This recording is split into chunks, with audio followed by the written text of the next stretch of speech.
মা যুগাদ্দাকে তো নিয়ে আমি আপনাদেরকে শোনালাম। এবারে শোনাতে চলেছি ত্রিপুরার ত্রিপুরেশ্বরী।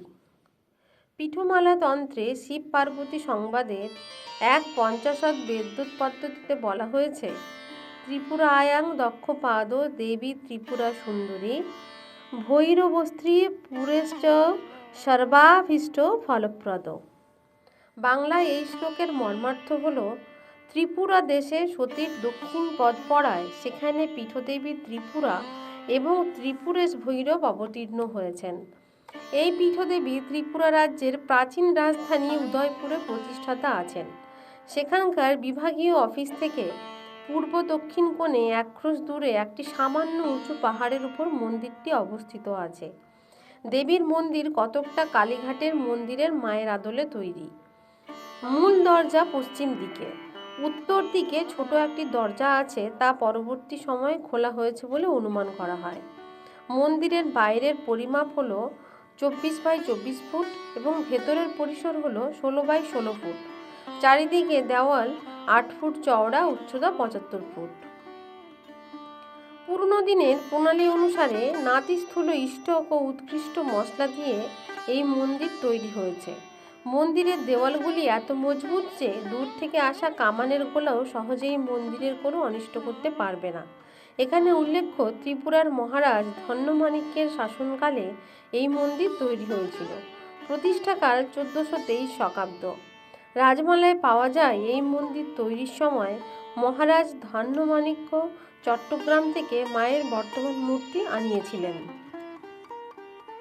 দেবী ত্রিপুরা সুন্দরী বা ত্রিপুরেশ্বরী, ভৈরব ত্রিপুরেশ বা মতান্তরে নল। ভারতচন্দ্র তার অন্নদামঙ্গল গ্রন্থে লিখেছেন, দক্ষিণ চরণখানি পরে ত্রিপুরায়, নল নামে ভৈরব, ত্রিপুরা দেবী তাই। তন্ত্র চূড়ামণি গ্রন্থে উল্লেখ আছে, দেবী হলেন ত্রিপুরা সুন্দরী এবং ভৈরব ত্রিপুরেশ। শিবচরিত আছে দেবী ত্রিপুরা এবং ভৈরব নল। ত্রিপুরায় আনার কতদিন আগে এই বিগ্রহ তৈরি করা হয়, মগেদের দ্বারা পূজিত হওয়ার আগে কোনো বংশে কতদিন তার পুজো করা হয়েছে, চট্টগ্রামে তিনি কতদিন ছিলেন, সেসব বিষয়ে জানা যায় না। এজন্য বর্তমানে মন্দিরে দেবীর যে মূর্তি আছে তা কতদিনের পুরনো তা জানা সম্ভব নয়। তাছাড়া বর্তমান মূর্তি স্থাপনের আগে মন্দিরের যে অন্য কোনো মূর্তি প্রতিষ্ঠিত ছিল না বা সেখানে দেবতার পূজার্চনা হতো কিনা তাও কোনোভাবে জানা সম্ভব হয়নি। দেবালয়ের সামনে দাঁড়ালে চোখে পড়বে এক সুবিস্তর প্রান্তর। এই প্রান্তরকে বলা হয় সুখসাগর। অনেক দিন আগে এখানে একটি বিশাল হ্রদ ছিল, যা ক্রমেই চারিদিকের ছোট ছোট পাহাড় থেকে গড়িয়ে পড়া মাটি পড়ে এখন শস্যক্ষেত্রে পরিণত হয়েছে।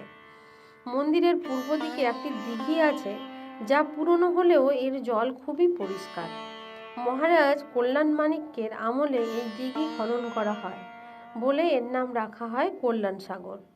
এই সরোবরের দৈর্ঘ্য 224 গজ, প্রস্থে 160 গজ। এই সম্বন্ধে রাজমালায় লেখা আছে, সেইকালে মহারাজার স্বপনে আদেশ, কালিকা দেবীয়ে স্বপ্ন দেখায় বিশেষ। আমা সেবা কষ্ট হয় জলের কারণে, জলাশয়ে দেও রাজা আমা সন্নিধানে। রাত্রিকালে মহারাজা দেখো এ স্বপন, প্রভাতে কহিছে রাজা স্বপ্নের কথন। ব্রাহ্মণ পণ্ডিত স্বপ্ন ব্যাখ্যান করিল, সিদ্ধান্ত বাগীশ আদি যত বীজ ছিল। হরিশ হইয়া নৃপ কহে সেই ক্ষণ, পুষ্করণী খনিতে আজ্ঞা কালীর সদন। বাস্তু পূজা পরে পুষ্করণীর আরম্ভন, উদয়পুর কালিকার সমীপে তখন। জলাশয়ে উৎসর্গিল বিধান তৎপর, পুষ্করণীর নাম রাখে কল্যাণ সাগর। রাজমালার প্রস্তাবনায় লেখা আছে, দুর্লভেন্দ্র নাম ছিল চিন্তায় প্রধান, চতুর্দশ পূজতে পূজতে দিব্য জ্ঞান। এই চতুর্দশ দেবতাই ত্রিপুরার রাজবংশের কুলদেবতা। মহারাজ দৈত্যের ছেলে ত্রিপুর অত্যন্ত ক্রূর প্রকৃতির, অত্যাচারী এবং উদ্ধত স্বভাবের ছিলেন। দৈত্য শত চেষ্টা করেও তার দুশ্চরিত্রা কোনোভাবে নিবৃত্ত করতে পারেননি। কালক্রমে বার্ধক্যে উপনীত হওয়ার পর ছেলের হাতে রাজ্যভার অর্পণ করে তিনি বানপ্রস্থে চলে যান। রাজ্য পরিচালনার দায়িত্ব পাওয়ার পরেও ত্রিপুরার চরিত্রের কোনো পরিবর্তন হয়নি। দুর্দমনীয় রণস্পৃহা, প্রজাপীড়ন, লঘুদোষে প্রাণদণ্ড, অবিচার, পররাজ্য ও পরস্ত্রীহরণ ইত্যাদি অনাচারে আশেপাশের সবাই সন্ত্রস্ত হয়ে ওঠে। একসময় স্বয়ং মহেশ্বর প্রজাদের দুর্দশায় ব্যথিত হয়ে দাপরের শেষ ভাগে সংহার মূর্তি ধারণ করে নিজের হাতে ত্রিপুরকে সংহার করেন। রাজমালার 11 নম্বর পৃষ্ঠায় এই বিষয়ে লেখা আছে, মারিলেক শুলো অস্ত্র হৃদয় উপর, শিব মুখ হেরি রাজা ত্যাজে কলেবর।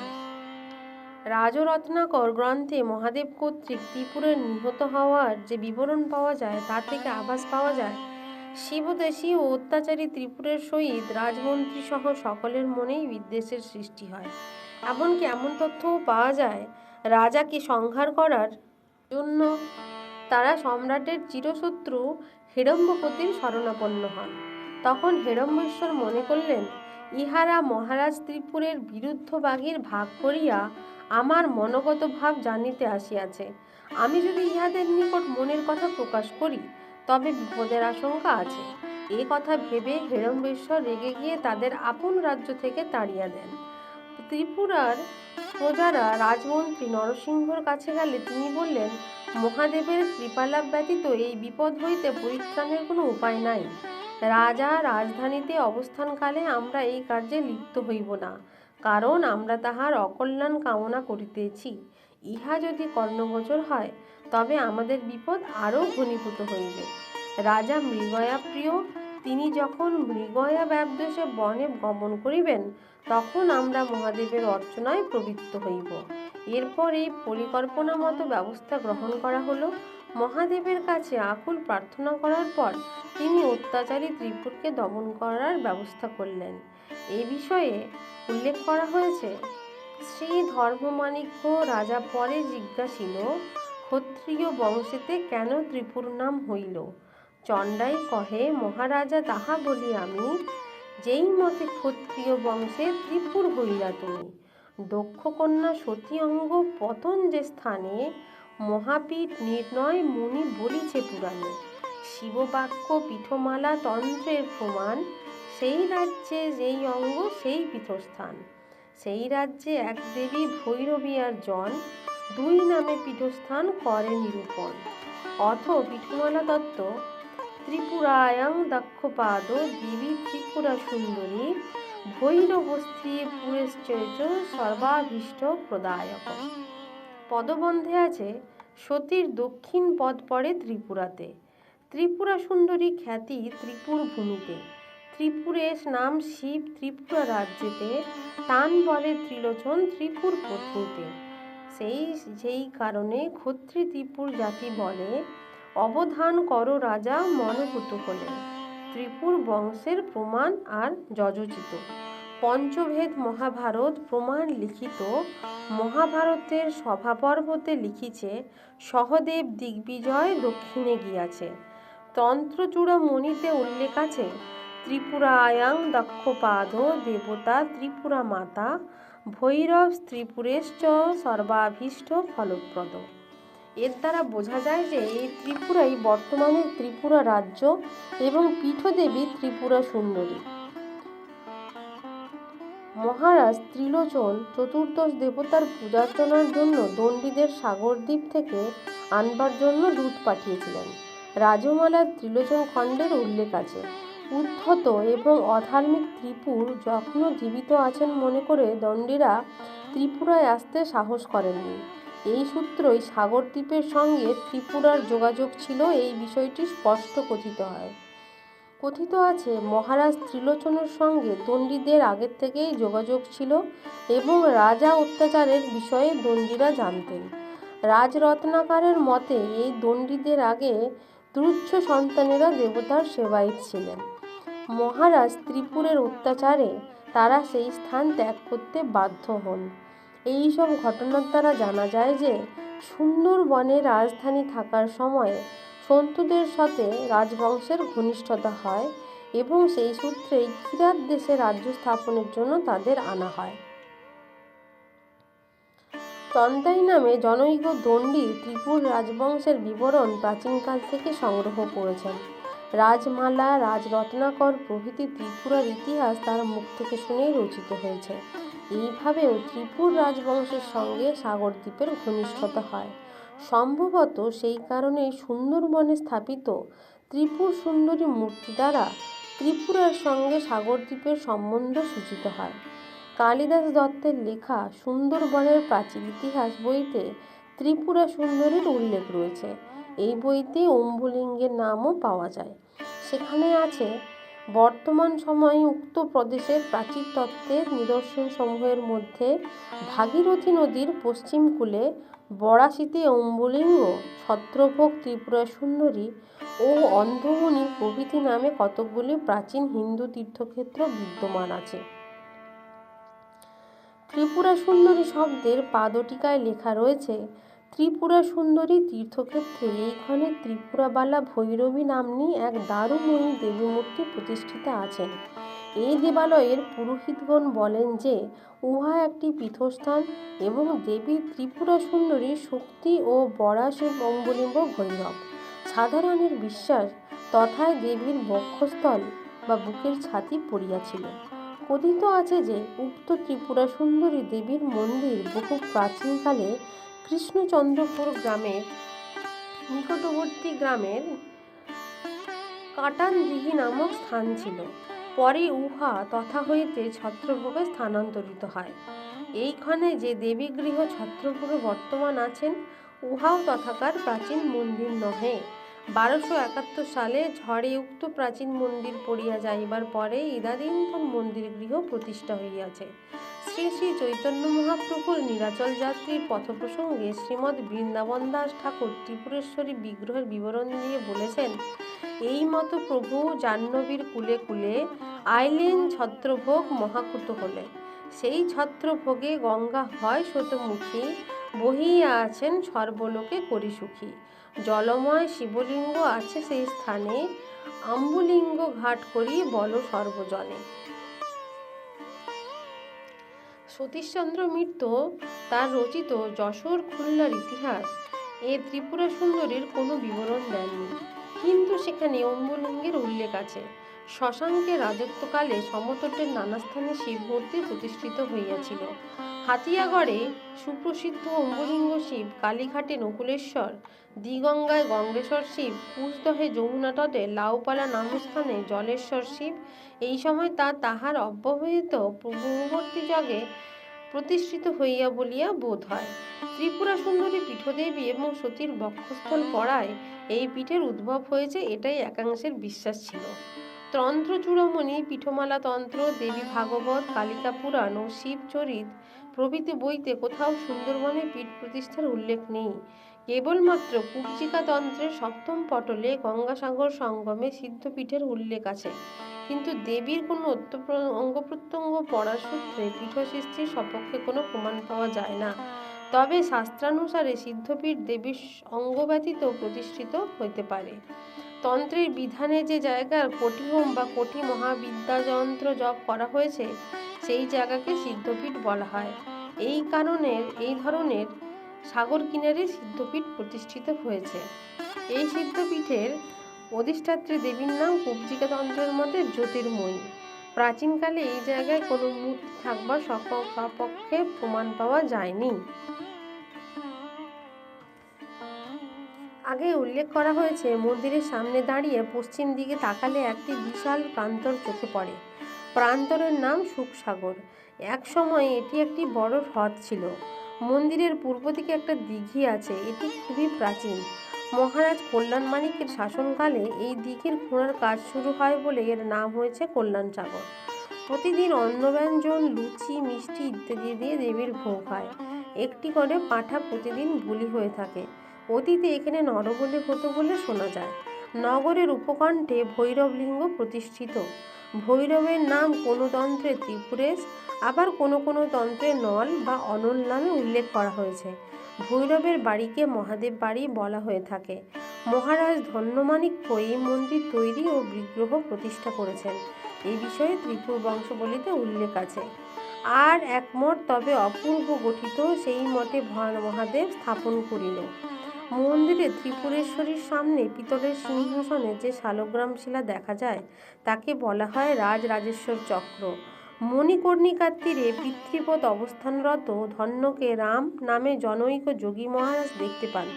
যোগী পুরুষ শক্তিমন্ত্রে দীক্ষিত করে তাকে আরও অনেক তীর্থস্থান ভ্রমণ করান। এই বিষয়ে রাজমালায় উল্লেখ করা হয়েছে, নানা স্থান ঘুরে এই যোগীবর নগরের উপকণ্ঠে আসে রাজ্যস্বর। অনেক জায়গা ঘুরে যোগী বর্তমানে ত্রিপুরার উদয়পুরে কচ্ছপের পিঠের মতো একটি উঁচুটু টিলাভূমিতে জীর্ণ মন্দিরে ধন্যকে জপের জন্য বসার আদেশ দেন। বললেন, এই পূর্বপৃষ্ঠকার স্থানে সরোবর তীরে নানা জাতি ফুলে প্রশান্ত নিবিড়ে প্রাচীন জীর্ণ মন্দিরে জপের জন্য কর পঞ্চমূর্তির আসন। যেদিন হবে অষ্টসিদ্ধি সাধন, তারপর হবে জপ সমাপন। সেই শুভক্ষণে আমি পুনঃ আগমন করব। গুরুদেবের কৃপায় শ্রীধন্য কিছুদিনের মধ্যে অষ্টসিদ্ধি লাভ করেন।